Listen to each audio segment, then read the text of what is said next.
तो इसके आगे है कि factors affecting teaching related to teachers. ठीक है, मतलब क्या क्या फैक्टर एक टीचर को अफेक्ट करता है, मतलब एक टीचर अच्छा और खराब किस किस वजह से हो सकता है। सब्जेक्ट नॉलेज, अगर एक टीचर का उसके सब्जेक्ट में सब्जेक्ट नॉलेज ही खराब है तो उसका टीचिंग कभी अच्छा नहीं हो पाएगा। मतलब अगर सोचो अभी हम टीचिंग एप्टीट्यूड पढ़ा रहे हैं और मेरे को ही ये टॉपिक ठीक से क्लियर नहीं है, तो हम अच्छा टीचिंग ही नहीं कर पाएंगे, तो it will affect my teaching. तो टीचिंग को क्या क्या फैक्टर अफेक्ट करता है, इसका दूसरा पॉइंट है नॉलेज ऑफ लर्नर। लर्नर का नॉलेज कितना है। जैसे कि आज अगर कोई किसी को बैचलर डिग्री के लिए पढ़ा रहा है बट उसका 11th 12th का ये कॉन्सेप्ट क्लियर नहीं है, तो फिर टीचर कितना भी अच्छे से पढ़ा ले, स्टूडेंट को कुछ समझ में नहीं आएगा और टीचर को भी पढ़ाने में दिक्कत होगा क्योंकि उसका पुराना नॉलेज बहुत खराब है। तो लर्नर का भी नॉलेज डिपेंड करता है टीचिंग के ऊपर कि टीचिंग कैसा होगा। तो टीचिंग को क्या क्या चीज अफेक्ट करता है वो है। फिर है टीचिंग स्किल, मेरे को कितना अच्छा पढ़ाना आता है, मेरा स्किल, एक टीचर का स्किल से भी उसका टीचिंग अफेक्टेड होता है।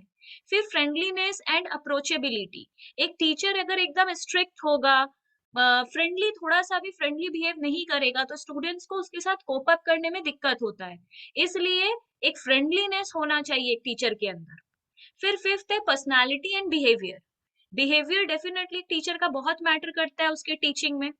फिर level of adjustment and mental health, level of adjustment होता है अगर किसी दिन स्टूडेंट बोल रहा है कि वो आज सम सोचो कोई एमसीक्यू मैंने सॉल्व करने दिया, आज तुम लोग उसको कर नहीं पा रहे हो, या होमवर्क मैंने दिया आज वो एक स्टूडेंट का किया हुआ नहीं है, तो हमको देखना चाहिए कि वो हमेशा अच्छे से तो करता था होमवर्क, आज पहला दिन होमवर्क नहीं किया है, तो क्या उसको कोई आज प्रॉब्लम है, तो हमको एडजस्ट करना चाहिए उसके साथ, उसके मेंटल हेल्थ के साथ।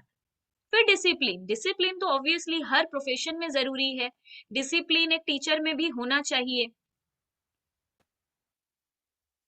फिर है स्टेज ऑफ टीचिंग, टीचिंग का कितना स्टेज होता है। टीचिंग का 3 स्टेज होता है, pre active stage, inter active phase और पोस्ट एक्टिव फेज। तो प्री एक्टिव फेज क्या होता है, प्लानिंग फेज। जब भी कोई पढ़ाना शुरू करता है तो वो ऐसे ही एक चैप्टर उठाकर पढ़ाना शुरू नहीं करता है, वो उसके पहले वो प्लान किया हुआ रहता है कि आज हम ये चैप्टर पढ़ाएंगे, तो उस हिसाब से वो अपना मटेरियल रेडी करके रखता है। इसलिए हम जब भी डेमो भी देते हैं तो हम पूछते हैं कि क्या अपना तुम लोग का कुछ है जो तुम लोग डेमो लेना चाहते हो, क्योंकि अगर ये हम नहीं पूछे और तुम लोग अचानक से बोले कि मैम टीचिंग एप्टीट्यूड पे पहला क्लास दे दीजिए, तो मेरे पास उस टाइम पे मटेरियल नहीं है, मैं निकालने लगूंगी, ढूंढने लगूंगी। तो इसलिए प्लानिंग होना चाहिए एक टीचर के पास, पहला फेज है। दूसरा है interactive phase, it concerns the implementation and carrying out what has been planned and it is a stage of actual teaching. फिर रियल में जब हम लोग पढ़ा रहे हैं, इम्प्लीमेंट कर रहे हैं, जैसे हम पहले से प्लान किए हुए थे कि आज हम टीचिंग एप्टीट्यूड कराएंगे, तो that is my pre active phase. जब मैंने पढ़ाना शुरू नहीं किया था, मैं सिर्फ प्लान कर रही थी। अब ये कौन सा फेज चल रहा है, इंटर एक्टिव फेज, जब मैं एक्चुअली तुम लोगों को पढ़ा रही हूँ, अपने प्लानिंग को इम्प्लीमेंट कर रही हूँ, और पढ़ाने के बाद जब मैं तुम लोगों का फीडबैक लेती हूँ कि समझ में आ रहा है कि नहीं, जब मैं तुम लोग का टेस्ट लेती हूँ, जब ये करती हूँ, तो that is post active phase, कि मैं देख रही हूँ कि मैंने जो समझाया क्या वो तुम लोगों के समझ में भी आया। तो that is 3 phases. Last next आता है teaching method according to different schools of philosophy. अब टीचिंग के ऊपर डिफरेंट डिफरेंट लोगों ने बात कहा है, फिलोसॉफिकली डिफरेंट बात कहा गया है। पहला है मेथड्स बाय आइडियलिज्म। कुछ लोग कहते हैं कि टीचिंग एक आइडियलिज्म है, जैसे idealist does not follow any particular method of teaching. जैसे टीचिंग का बहुत सारा मेथड बताया गया है कि ऐसे ऐसे ही पढ़ाना चाहिए, जैसे अभी ऊपर फेज बताया गया, वो एक मेथड है कि पहले प्लानिंग करना चाहिए, फिर इम्प्लीमेंट करना चाहिए, फिर फीडबैक लेना चाहिए, ये एक मेथड है। बट जो लोग आइडियलिज्म को फॉलो करते हैं, वो लोग कहते हैं कि टीचिंग कोई मेथड नहीं है, teacher has central role who acts as the role model for the students. Teacher role model की तरह एक्ट करता है, टीचर जहाँ पे है, हम लोग सोचते हैं हम सबको भी वहीं पर पहुंचना चाहिए। The lecture method is considered to be best method of teaching. पढ़ाना ही खुद में एक बेस्ट मेथड है, इसके लिए कोई प्लानिंग प्लॉटिंग नहीं करना पड़ता है। ऐसा कौन कहता है? जो लोग आइडियलिज्म को फॉलो करते हैं। तो एमसीक्यू में कैसे पूछता है? एमसीक्यू में पूछता है हु सेज या which method states that teaching is not a teaching does not follow any particular method। तो उसमें आइडियलिज्म, नेचुरलिज्म, बोथ, नन ऐसा देगा। हम लोग आइडियलिज्म में टिक देते हैं।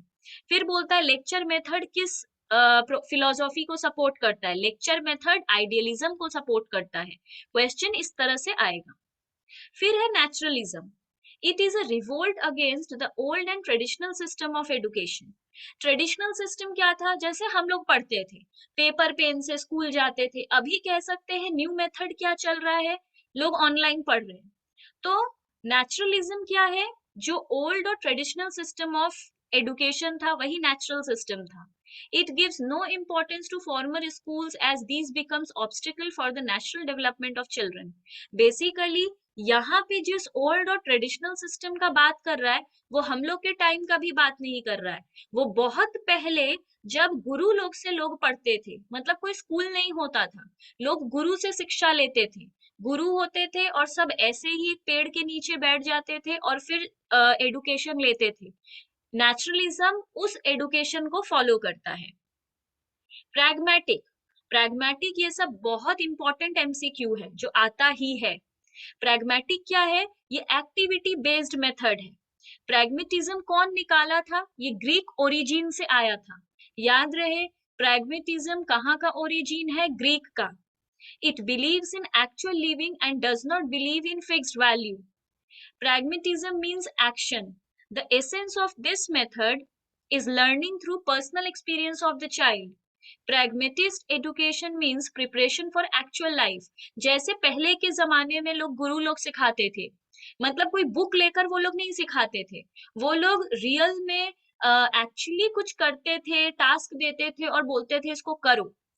जैसे कि कोई चैप्टर वाइज ऐसा कोई चैप्टर्स नहीं होता था, बुक नहीं होता था, कोई इवेल्युएशन सिस्टम नहीं था, मतलब कोई टेस्ट नहीं होता था। The children should know how to solve real life problem. Bookish knowledge से ज्यादा वो लोग के पास रियल लाइफ प्रॉब्लम था। तो प्रैग्मेटिक किसको फॉलो करता है? प्रैग्मेटिक ज्यादा फॉलो करता है नेचुरलिज्म को। नेचुरलिज्म में क्या था? कोई फॉर्मल स्कूल नहीं था, नेचर के पास बैठकर हम लोग एडुकेशन लेते थे। प्रैग्मेटिक भी कहता है ये एक्टिविटी बेस्ड मेथड है, इसमें कोई रिटन एग्जाम नहीं होगा, बस तुम लोग को हम लोग काम देंगे, वो तुम लोग को एक्चुअली करना है, मतलब एक्टिविटी बेस्ड रहेगा, एक्चुअल लिविंग। नेक्स्ट आता है हम लोगों का एग्जिस्टेंलिस्ट मेथड। इसका मतलब क्या है? The method of teaching should be of asking question, refining answers. मतलब टीचिंग क्या है? जिसमें मैं क्वेश्चन पूछूंगी या तुम लोग भी क्वेश्चन पूछोगे, मैं तुम लोगों को अच्छे से आंसर दूंगी, तुम लोग मेरे को अच्छे से आंसर दोगे। मतलब क्वेश्चन आंसर करते रहना ही टीचिंग का सही तरीका है। It favoured Socratic approach to teaching. याद रहे सोक्रेटिक अप्रोच, अंडरलाइन कर लो। ये किसको सपोर्ट करता है? कौन से अप्रोच को? सोक्रेटिक। सोक्रेटिक का मतलब क्या है? The teacher cannot impose upon children his own idea, ideals, ideologies and values। देखो ये नेचुरलिज्म के उल्टा जाता है। नेचुरलिज्म में क्या था? कोई बुक नहीं था, एक गुरु होता था और वो पढ़ाता था, कोई फॉर्मल स्कूल नहीं था। तो हमको जो लगेगा, सोचो हम किसी के गुरु हैं, वो पुराने जमाने वाले, तो हमको जो ठीक लगेगा वो हम तुम लोग को समझा देंगे। किसी और गुरु को कुछ और सही लगेगा तो वो समझा देगा। कोई पर्टिकुलर की कुछ बुक नहीं है। बट ये वाला मेथड कहता है, सोक्रेटिक अप्रोच कहता है कि बच्चों के ऊपर, चिल्ड्रन के ऊपर अपना खुद का आइडिया डालना, अपना आइडियल बताना, अपना आइडियोलॉजीज, अपना वैल्यूज उनको समझाना इज रॉन्ग। रिलीजियस एजुकेशन में बी नोन। इसके अंदर आता है उन लोग से धार्मिक चीजें पढ़ाओ, धार्मिक का बुक लाइक रामायण, महाभारत, ये सब पढ़ाओ, पर अपना चीज रिलीजियस पे फोकस करो। फिर teaching methods as recommended by secondary education. अब आता है आज का पढ़ाई। फिर आया सेकेंडरी एजुकेशन कमीशन, जो रियल एजुकेशन आया 1952 से 1953 के बीच में, ये आया था ये कमीशन। इस कमीशन में क्या था? कमीशन होता है जब ग्रुप ऑफ पीपल कुछ सजेस्ट करते हैं और उसे ही रूल मान लिया जाता है, उसे कहते हैं हम लोग एक कमीशन। तो द कमीशन सजेस्टेड, कौन सा कमीशन? Secondary education commission. इसने सजेस्ट किया that student should provide opportunities to develop clear thinking and expressions. इसमें कहा गया कि बच्चों को अपॉर्चुनिटी देना चाहिए कि वो भी सोच सके, वो भी अपना कुछ कहना चाहते हैं तो कह सके। Individual centred method and practical application of knowledge should be adopted. Practical application मतलब, देखो हम लोग के ही एजुकेशन सिस्टम से हम लोग देख रहे हैं, पेंटिंग होता था, ड्राइंग्स होता था, हम लोग के टाइम पे कुछ भी वुल से वुलन क्लॉथ बनाने देता था या फिर क्राफ्ट वर्क देता था, वो आज भी चला आ रहा है। तो इससे हम लोग का प्रैक्टिकल एप्लीकेशन ऑफ नॉलेज होता है। अभी साइंस के ऊपर एक टारगेट, एक काम दे देता है कि ये बनाकर लाओ। कोई भी तरीके का प्रैक्टिकल एप्लीकेशन जो होता है वो स्टूडेंट में जरूरी है, इसलिए सेकेंडरी एजुकेशन में ये बहुत अच्छे से आ जाता है। लैब वर्क आ जाता है साइंस स्टूडेंट्स के लिए। तो activity based and project based method should be used in schools. अब हम लोग देख सकते हैं प्रोजेक्ट मेथड भी है। हम लोग देखते हैं स्टूडेंट्स को बोलते हैं इस टॉपिक पे प्रोजेक्ट बनाओ। क्यों? क्योंकि उनको सिर्फ बुक के अंदर पढ़ने से नहीं होगा, क्योंकि उनका थिंकिंग को हम लोगों को अपॉर्चुनिटी देना है। तो थिंकिंग को अगर डेवलप करना है तो प्रोजेक्ट बनाने के लिए देते हैं कि तुम सोचो कि तुम एक सर्वे कर रहे हो, ऐसा करके प्रोजेक्ट देता है। तो प्रोजेक्ट बेस्ड मेथड आजकल स्कूल में यूज होते हैं। तो इसका क्या है, एग्जाम्पल क्या है? Scout movement, NCC, first aid, ये सब जो आजकल एनसीसी होता है जो आर्मी के काम के लिए ट्रेनिंग देते हैं, तो ये सारा चीज आजकल आ गया है। ये कहाँ, कौन बोला था ये सब करने? Secondary education commission. फिर है specific teaching methods. Specific teaching methods क्या है? इन्फरेंशियल प्रॉब्लम, मतलब problem solving technique, inductive and deductive. इससे बहुत क्वेश्चन आने का चांस होता है, हर एग्जाम में इससे क्वेश्चन आता है। इंडक्टिव और deductive are two important procedure of approaches to problem solving. ये इंडक्टिव और डिडक्टिव होता क्या है, ध्यान से समझो। ये पहली बात तो स्टेप्स है, इसको यहाँ बगल में ऑर्डर लिख लो, ऑर्डर वाइज इसको हम लोग को लर्न रखना है, ये अरेंज करने के लिए देता है। पहला है रिकॉग्निशन ऑफ प्रॉब्लम। इंडक्टिव क्या होता है?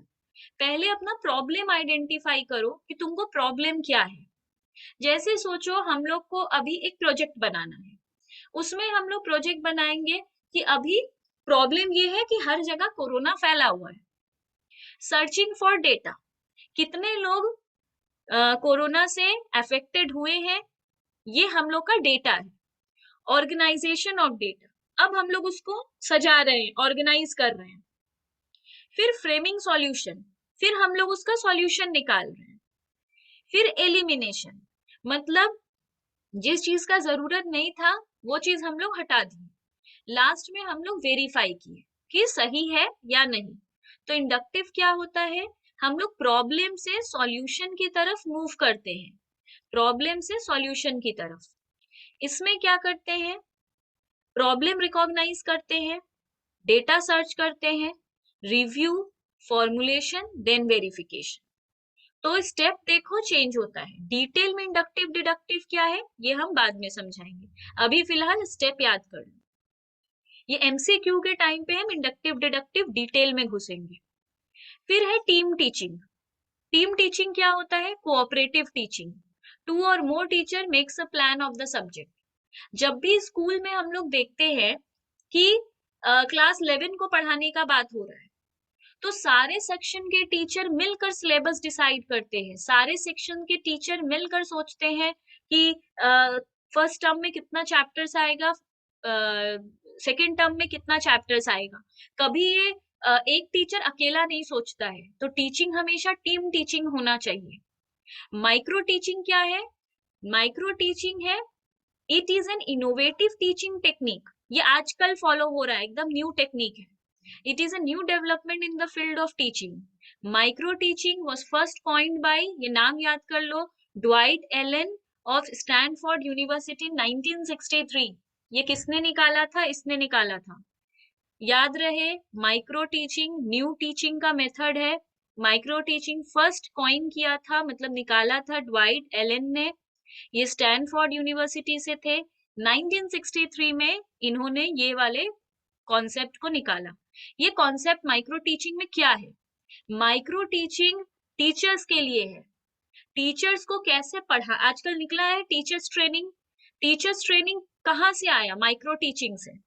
पहले जो टीचर्स स्कूल में पढ़ाते थे वो ट्रेनिंग नहीं लेते थे, वो सीधे पढ़ते थे, बीएड करते थे और स्कूल में पढ़ाने चले जाते थे।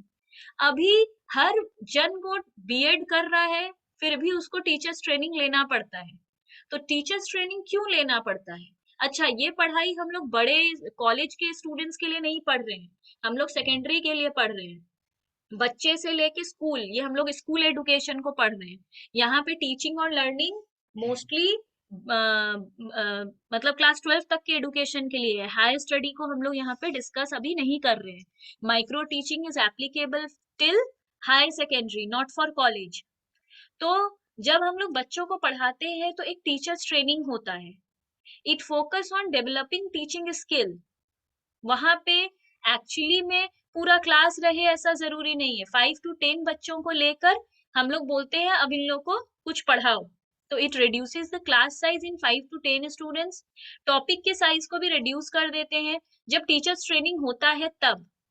It provides feedback for trainees performance. फिर एक टीचर कैसा पढ़ा रहा है इसके ऊपर उसका ट्रेनी उसको फीडबैक देता है। Learners are provided with immediate knowledge for the correctness of the response.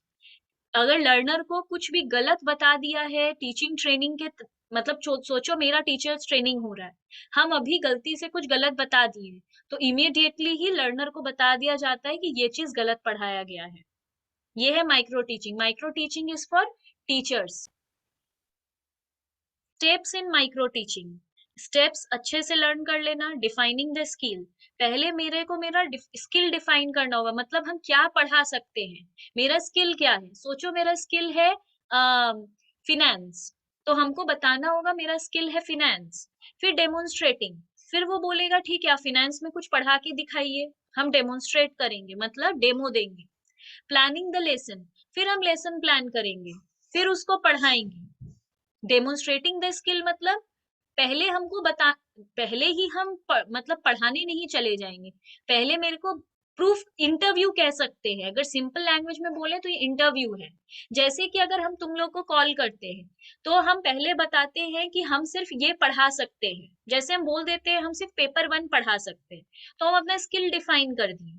उसके बाद एक डेमो देते हैं कि ठीक है ये है, हम ऐसे थोड़ा सा पढ़ा दिए। फिर हम लेसन प्लान करते हैं कि अब मेरे को क्या पढ़ाना है, हमको टीचिंग एप्टीट्यूड से शुरू करना है। फिर हम टीचिंग द लेसन, फिर हम पढ़ाते हैं, फिर हम डिस्कस करते हैं, फिर रीप्लान करते हैं क्योंकि फिर तो दूसरा चैप्टर आएगा। फिर हम रिसर्च एप्टीट्यूड में चल जाएंगे, फिर हम री टीचिंग करेंगे, फिर हम री डिस्कशन करेंगे, repeating the cycle. Her chapter के साथ ही होता जाएगा। तो ये क्या है? ये है हम लोगों का स्टेप्स इन माइक्रो टीचिंग।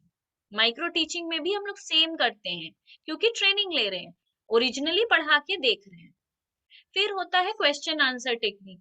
इसको हम समझा नहीं रहे हैं। क्वेश्चन आंसर टेक्निक वो टेक्निक है पढ़ाने का।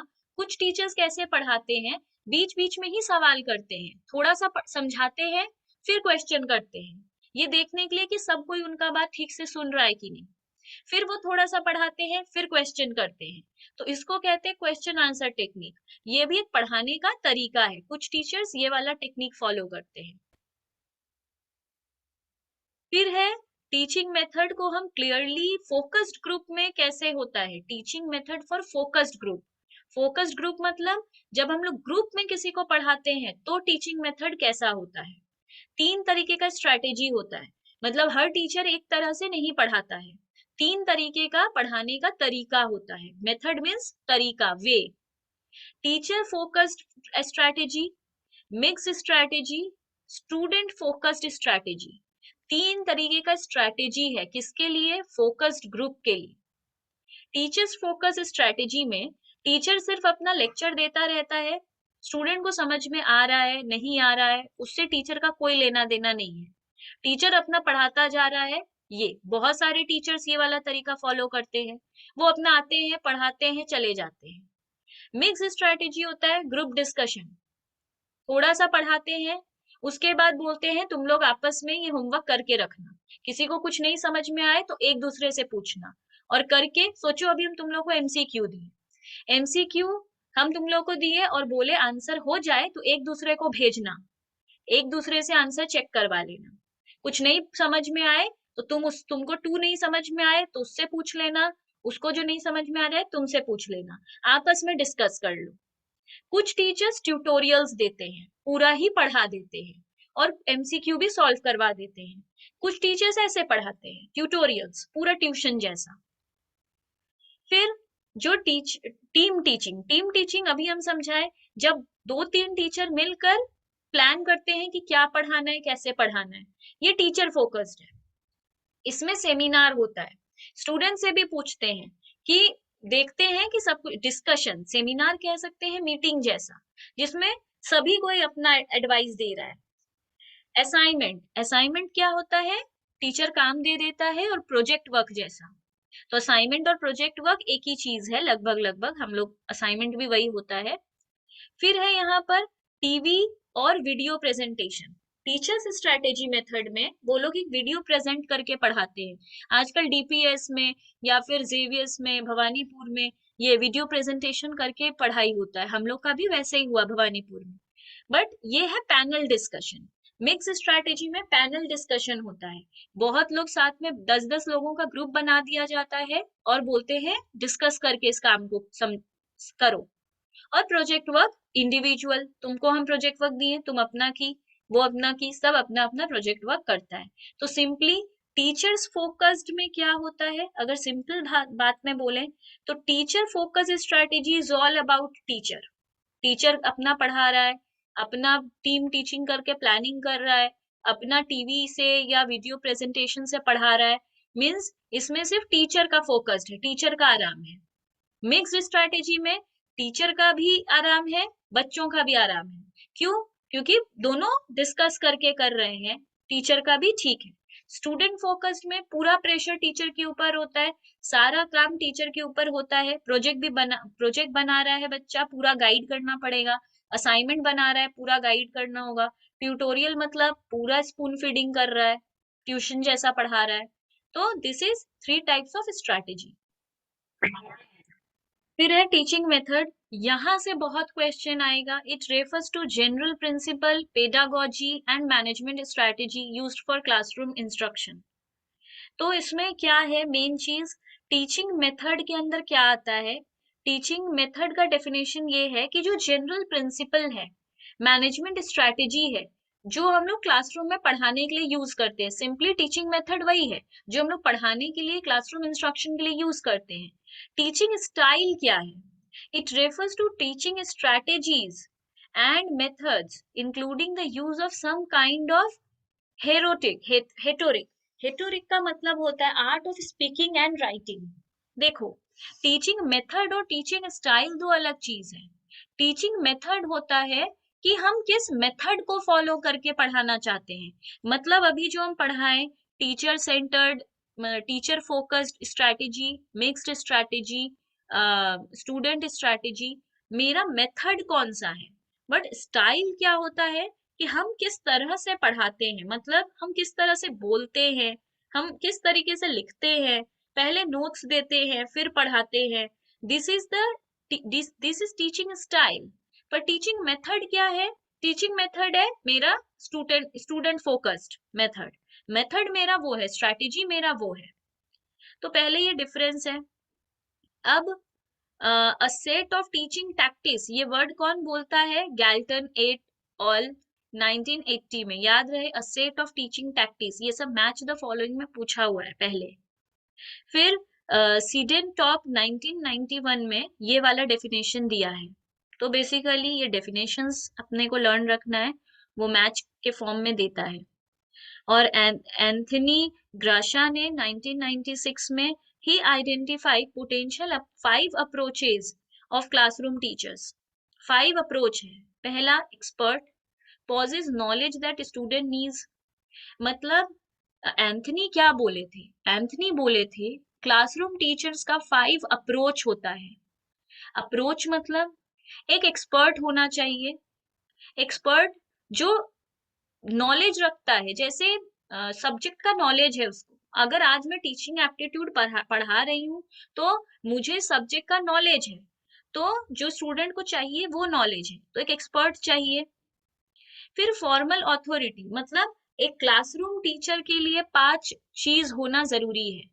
फॉर्मल अथॉरिटी होना चाहिए, possess status among students, establishing status मतलब अगर मैं खुद कह दूं मैंने नेट क्लियर नहीं किया है, मैंने एमफिल पीएचडी कुछ भी नहीं किया है, मैं अभी तक जस्ट एमकॉम हूँ, बट मुझे टीचिंग एप्टीट्यूड पूरा पढ़ाना आता है, मेरे से कोई नहीं पढ़ेगा। क्यों? क्योंकि मैं एक स्टेटस होल्ड नहीं कर रही हूँ। तो बेसिकली स्टेटस होल्ड करना स्टूडेंट्स के बीच में बहुत जरूरी है। Establishing learning goals, rules and conducts. फिर है personal model, he believes in teaching by example. जब भी पढ़ाओ ना तो एक एग्जाम्पल देकर पढ़ाओ। इससे क्या होता है? Established a prototype for how to think and behave. जैसे हम हमेशा एक एग्जाम्पल देते हैं कि देखो हम ऐसे डेमो दिए, हम ऐसा किए, या हम अपना कोई लाइफ का एग्जाम्पल देते हैं अगर वहां पे जरूरत पड़ता है, तो इससे पता चलता है कि ये एक मतलब क्लियर बात बोल रही है, ऐसा सही में होता है, हम लोग रिलेट कर पाते हैं कि अच्छा ऐसा ऐसा होता है। हाँ, तो इससे ये पर्सनल मॉडल मतलब मेरा कोई एग्जाम्पल्स है, तुम लोग सोच पाओगे। फिर है facilitator, it emphasizes the personal nature of teacher student interaction. He guides student by asking question, suggesting alternative and encouraging informed discussion decision. फिर है delegator, student work independently on project. Delegator कौन होता है? जो काम दे दिया, जैसे प्रोजेक्ट देने वाले को डेलीगेटर कहते हैं। एक टीचर ही एक डेलीगेटर है। तो स्टूडेंट को काम दे दिए प्रोजेक्ट पे कि तुम इंडिपेंडेंटली करो, the teacher is available at the request of student. पर अगर स्टूडेंट कहीं प्रोजेक्ट में अटक गया तो टीचर अवेलेबल है, दैट इज कॉल्ड डेलीगेटर। तो 5 अप्रोच क्या है?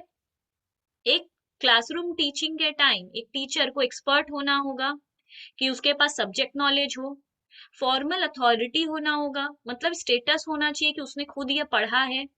पर्सनल मॉडल मतलब उसके पास वो एक रोल मॉडल लगना चाहिए क्लास में। फैसिलिटेटर मतलब वो इंटरेक्शन कर रहा है, क्वेश्चन पूछ रहा है, स्टूडेंट को कुछ ऑल्टरनेटिव सजेस्ट कर रहा है। और डेलीगेटर स्टूडेंट को काम भी डेलीगेट कर रहा है। नेक्स्ट है थ्योरी ऑन टीचर। टीचर्स के ऊपर अगेन सेम चीज है, घुमा फिरा के दे रहा है, अलग आदमी ने कहा है इसलिए अलग वर्ड यूज हो रहा है, बात वही रहेगा। बेहर 2006 में इन्होंने दिया था 3 तरीके का थ्योरी है। Again teacher centred method, learner centred method. Okay, 2 है। टीचर सेंटर्ड मेथड है जिसमें टीचर बोलता है, सिर्फ स्टूडेंट सुनता है, स्टूडेंट से कोई नहीं पूछता कि तुमको समझ में आ रहा है कि नहीं, जो अभी पहले पढ़ी टीचर फोकस्ड स्ट्रेटेजी, उसी का बात है टीचर सेंटर्ड, जिसमें सिर्फ टीचर बोलता है, स्टूडेंट सुनता है। लर्नर सेंटर्ड मेथड में जिसमें ग्रुप वर्क होता है, टीचर को स्टूडेंट को भी बोलने मिलता है, students and teachers share the focus, दोनों जन मिल बांट कर इंटरैक्ट करके पढ़ते हैं। यहाँ पे हम क्लियर डिफरेंस लिख के दिखा रहे हैं। यहाँ पे हम क्लियर डिफरेंस लिखकर दिखा रहे हैं कि टीचर सेंटर्ड में वो सिर्फ डायरेक्शन इंस्ट्रक्ट करता है, लर्नर में इंक्वायरी बेस्ड लर्निंग होता है, मतलब पूछते हैं बच्चे भी कुछ पूछते हैं। ये फॉर्मल अथॉरिटी, एक्सपर्ट और पर्सनल मॉडल यहाँ पे हो, मतलब यहाँ पे ज्यादा एक्ट करते हैं। क्योंकि फॉर्मल अथॉरिटी क्या था? फॉर्मल अथॉरिटी था जहां पर फॉर्मल अथॉरिटी में था जहां पर वो एक स्टेटस सिंबल बनाता है, रूल्स बता देता है, गोल्स बता देता है और हमें वही करना है। एक्सपर्ट, मुझे सब्जेक्ट नॉलेज है, मैं रोल मॉडल हूँ। बट यहाँ पर पर्सनल मॉडल तो वो है ही, प्रोजेक्ट वर्क देता है और अवेलेबल भी रहता है, और फैसिलिटेटर भी रहता है जहां स्टूडेंट क्वेश्चन पूछ सकते हैं। स्टूडेंट्स आर पैसिव मतलब यहाँ पे स्टूडेंट सेकेंडरी पोजीशन पे है, टीचर प्राइमरी है, और यहाँ पे students are active, students active रहते हैं क्योंकि उन्हें भी पूछने बोलने का मौका मिलता है। मेथड्स क्या है अगेन टीचिंग का, अब और अलग टाइप है, जहां पे आता है offline method, online method. Offline method हमें पता ही है, मैं बता नहीं रही हूँ, ऑनलाइन मेथड भी हमें पता है, ये से रीड कर लेना। एडवांटेज क्या है ऑनलाइन टीचिंग का, हम लोग रीड कर लेंगे। अच्छा, अब इसमें मेन बात, क्वेश्चन कहाँ से पूछेगा? एडवांटेज तो पूछेगा ही, इसमें आ रहा है अब बहुत सारा गवर्नमेंट का ऑर्गेनाइज किया हुआ प्लेटफॉर्म। पहला है स्वयं। स्वयं का फुल फॉर्म लर्न करो, एग्जाम में आएगा, study waves of active learning for young aspiring minds. Swayam बोलकर एक प्रोग्राम आता है, is a program initiated by government of India. It is designed to achieve three principles of education, access, equity और quality. ये एक programme हुआ था, programme मतलब टीवी पे आने वाला प्रोग्राम नहीं, ये एक तरीके का प्रोग्राम बना था, गवर्नमेंट इसको इनिशिएट किया था। इसमें तीन प्रिंसिपल आया था, एक्सेस, इक्विटी, क्वालिटी, ये तीन प्रिंसिपल का नाम याद रखना। स्वयं प्रभा आया था, it has curriculum based course content, इसका खुद का कोर्स कंटेंट था, मतलब सिलेबस था। It's primary objective is to make quality learning resource accessible. ये डीटीएच चैनल के थ्रू टेलीकास्ट हुआ था, सैटेलाइट के थ्रू। किसमें? DD1 ये सब जो पहले आता था उसमें ये टेलीकास्ट भी होता था, इसमें प्रॉपर पढ़ाते थे। अभी पढ़ाते हैं कि नहीं मुझे पता नहीं, बट हम लोग जब छोटे थे तो इसमें सैटेलाइट के थ्रू आता था, DD1 में, DD2 में टेलीकास्ट होता था सैटेलाइट के थ्रू। और ये वाला सैटेलाइट यूज होता था GSAT-15, नाम याद रखना, किस सैटेलाइट के थ्रू? GSAT-15। ये एक DTH चैनल के थ्रू ये आता था हमें। It has some new content every day, इसमें हर दिन कुछ न्यू दिखाता था एक कंटेंट लेकर। जैसे इकोनॉमिक्स पे होता था इस चैप्टर पे, ज्योग्राफी पे होता था इस चैप्टर पे, ऐसा करके 4 घंटा हर दिन टेलीकास्ट होता था। और दिन में 5 बार वही सेम 4 घंटा का, 4 घंटा का 5 बार रिपीट भी होता था। 4 घंटे का ओरिजिनली दिखाता था और पांच पांच बार रिपीट होता था, तो 5 5 4 20 आवर्स रिपीट होता था और 4 आवर्स न्यू एपिसोड दिखाता था, तो 24 आवर्स इसमें आते रहता था। The channels are uplinked from बिसैज, गांधीनगर, ये सब। The content are provided by, ये सारे कंटेंट उसमें होते थे, यूजीसी देता था उसमें, आईआईटी वाले देते थे, इग्नू, एनसीईआरटी, एनआईओएस, ये सब उसमें अपना अपना कंटेंट देते थे। वेब पोर्टल कौन मेंटेन करता था? इनफ्लिबनेट सेंटर। तो याद रहे, वेब पोर्टल कौन मेंटेन करता था? इनफ्लिबनेट centre.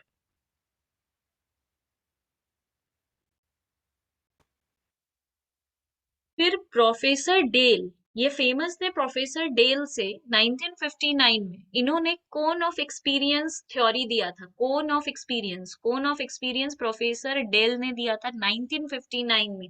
Year is very important, याद रखना। ये एक कोन शेप का, पिरामिड शेप का एक डायग्राम दिए थे, जिससे इन्होंने समझाया था कि सबसे कम हम लोग सिंबॉलिक एक्सपीरियंस से लर्न करते हैं। मतलब अगर सिंबल से पढ़ाया जाए तो हम लोग सबसे कम लर्निंग ले पाते हैं, उससे ज्यादा ले पाते हैं आइकॉनिक एक्सपीरियंस, मतलब ऑब्जर्व करके, मतलब जस्ट ऑब्जर्वेशन से हम लोग जो सीखते हैं वो उससे ज्यादा है।